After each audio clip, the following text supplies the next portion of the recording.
And we're live. Yay! We're live. Welcome, everyone. Good evening. This is. Oh, okay. I've just been asked to hold on. We are not live. We're live, but we're not at the part that we're talking yet. And we're live. Welcome. Clap, everyone. Welcome. Everyone who's watching, welcome to Facebook Live with Deepika Padukone. You guys are watching us on Deepika's Facebook and Deepika's Instagram. And here with us is none other than Deepika. Thank you. Clap it. Yes, go. Thank you so much, Deepika, for being here. And for everyone who's watching, please greet them, welcome them, say hello. Happy New Year, all of you and everyone who's watching. Welcome into the new year, and what a great way to start the year. Absolutely. And, I think fans, your fans and people who love you always have so much to give. So it's a great way to start the year. So thank you so much. And thank you so much for being here. It's really lovely for you to be doing this. I think before we jump into anything, before we recap 2018 and celebrate it with your fans, the first thing I'm going to ask you, and I know that you'll be really glad that you don't have to answer this anymore. How glad are you that you don't get asked, when are you getting married? I wouldn't say glad or not glad. I don't think it ever sort of troubled me, even when I was asked pre-being married. But it's nice. I think being married it's beautiful, and like Ranveer said, I think we'd recommend it to every young person who's in love. And but just be sure, I think don't jump into something, or don't get married because someone expects you to get married, or because there's pressure on you.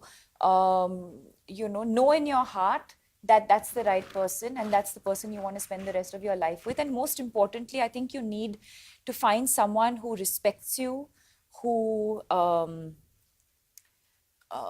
truly understands you. And companionship and friendship, I think for any relationship to be successful, I think for it to have a great sort of foundation of friendship and trust and mutual respect, I think is very, very important.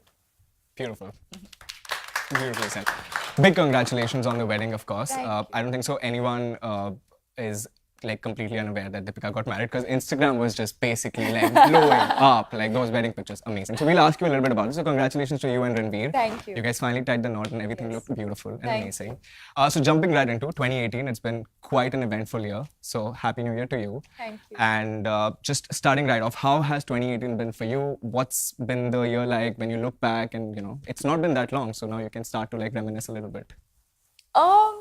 I have to say, I think when I summarize the entire year, it's just been truly magical. It started off with Padmavat, and I think in the way that the film was received, in the way that the character was loved, so it sort of started with that. Then I also spent a large part of last year just working on myself, enriching myself, spending a lot of time with family, traveling, just things that I hadn't done in a really, really long time. Then, of course, the wedding, and a lot of other milestones, in the sense, like the time 100 happened, can happen. So I think there have been a lot of sort of experiences that happened throughout last year. And I would just say magical, and it was very, very different, because I've been working from the time I was 16, 17. And I took last year to sort of just uh, enrich and nourish myself. And I'm so glad I did that because, I think for all of us, I think it's very, very important. And especially in today's, I think in the digital age, it's so important for all of us to sort of take a step back, as much as, I think we're connected. And I think social media allows us to stay in touch. Um, it's very important for us to also take that time to ourselves, nurture ourselves, our feelings, our emotions, and spend time with the people that we love. So I think overall there have been a lot of highlights for me in throughout the whole of 2018, and lots to learn from, and now lots to give back. I've been away from a film set for about a year, and I'm really looking forward to starting my next film. And I'm sure the fans here are obviously very, very excited. So for anyone who's tuning in, we're live with Deepika Padukone, who has had an amazing 2018, and she's here to celebrate with the fans. Also, we have your fans from all over the city, and I'm guessing the country here with us. This is a little curated session that we wanted to do with your fans to be able to interact with you. Because your birthday went by recently, so happy birthday. Can we all just wish Deepika a happy birthday? Now, when people have been congratulating me, I'm like, what are you congratulating me for? For the film, for the wedding, for my birthday? Christmas, Happy New Year, Christmas. Amazing. So I think you summarized it quite well when you said that you had an amazing 2018, just enriching and, personally, professionally, and all the accolades and, amazing things that's been happening. Will it be safe to say that Deepika was the biggest newsmaker for 2018? Or if at all, if that title is given to you, would you happily take it and not be modest? Yeah, I mean, I wouldn't say I accept any title gladly. But I think, I understand why. If that's what I'm being called, if, I recently had a magazine cover that had that sort of headline, and I understand why. And I think that's, but I think the beauty is that you don't set out to do anything with that intention. You set out to do things that your heart tells you that you want to do, things that you want to do instinctively, things that just feel correct, and you follow your heart and you follow your gut.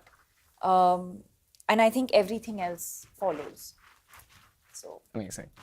Very inspiring, of course. So you mentioned a little bit about being featured in magazines. If I do get too preachy, please tell me. Absolutely not. Listen, I think anyone will just be looking and just staring. Anyway, so you mentioned Times and Forbes, and they've ranked you with some of the most popular people in the world, with Vin Diesel, your co-star from Triple X. So growing up, was there always an aspiration to be featured in these top 100, top 50 list, or when you actually do see yourself being featured, what is the feeling like?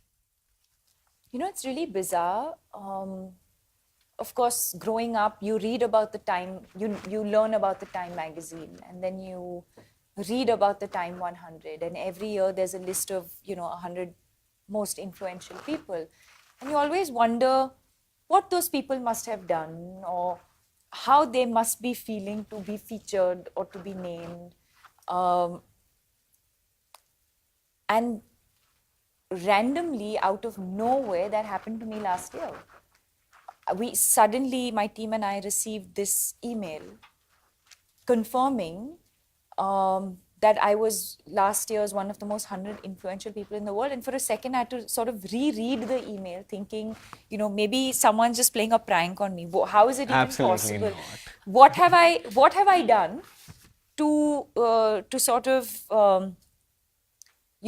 have that title, or for them to give me that credit? I still do feel like that sometimes. Not to say that I do not appreciate it. Of course I appreciate it. Of course I value it. And of course I know what it means. But I still wonder sometimes, what have I done to deserve that? I don't think I've done anything extraordinary or out of the blue. Or I think, like I said, earlier, I think I've gone about doing the things that I feel are correct in my heart.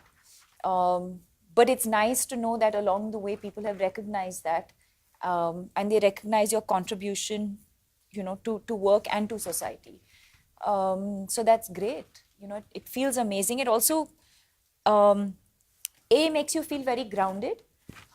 It also makes you feel a sense of responsibility, like you need to be responsible because people look up to you, or you stand for something, and that comes with a lot of responsibility, and I'm willing and ready to accept that. And very, very well deserved, of course, absolutely. So that's the serious part of it. Like, what are the perks of like being the top, most influential 100 people? Is there a club that we regular people don't get invited to? Like, what is it? I mean, I have a badge that maybe, that will probably sort of. So you get a badge that I got this time when I walked in.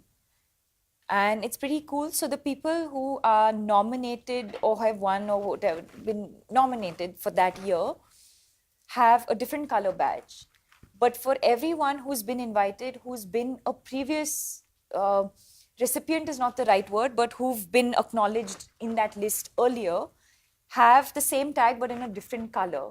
Oh. So it's quite cool because you go there and you're meeting people, and a lot of times you're not entirely sure about who the other person is, but you just see this sort of Okay, tag, yeah. and you're like, you automatically feel like, wow, this person's done something. Influential. And then you want to go back and check. So yeah, that was fun. But other than that, it was a fun night. It was just, dinner. We had Shawn Mendes performing, if I'm not mistaken, and Jennifer Lopez performed. See, so it is an exclusive club. I'm not wrong. So yeah, it was fun. Amazing. It was fun, to Great. sum it up. Lovely. So yeah, so we are sitting and we're live with one of the most influential people in the world, as mentioned by Times. Talking about the movies, of course. I think Padmavat, obviously, career-defining. I'm going to go back to Forbes as well. Yes, please. And I will mention that because I think we are in a very interesting time where, there's so much talk about diversity, there's so much talk of equality, so I think in a time like that, to sort of break into the top 5 is something that I'm very, I'll very openly say that I'm very proud of, because it's not something that has fallen in my lap. It's something that, I've worked very hard towards and very consciously sort of tried to drive home that message that there needs to be equality, not just in the way we respect women or in the opportunities that we give them, but even in terms of remuneration. You need to acknowledge a woman's contribution to, whether it's business, whether it's film, whether it's, whatever field it might be. It's important to recognize the contribution wholly. So I think that for me was also very, very important. Not just for myself personally, but I think for women in the entertainment industry. Absolutely. And I think you're just trailblazing with all of this. I think being like number 4th on the Forbes list, I think is just, so inspirational for just young people in general, like all over the world and, in our country and young girls. So congratulations again, of course. I mean, we're sitting with your fans, so we cannot not talk about, movies. And Padmavat, obviously, 2018. I think the world was not ready. We were not ready. But I think the performance was amazing. It looked stunning. It looked beautiful. The story was amazing. And I think just all the credit that, goes to, that filmmaking that was so beautifully done. And, the performance that was so amazingly done with you and Ranveer and obviously Shahid as well. So, yeah, I think just if everyone can. Like that. Did you guys watch Padmavat, by the way? Big fans, everyone. So they're like looking at you like, oh yeah. Yeah, again, none of this needs to Look be at his expression. He's like, but yeah, so I think Padmavat again, I think just the kind of response and the overwhelming love that you received from your fans, how does it feel? Like it's been a year that you've not been, back on screen. So I think that when we talk of the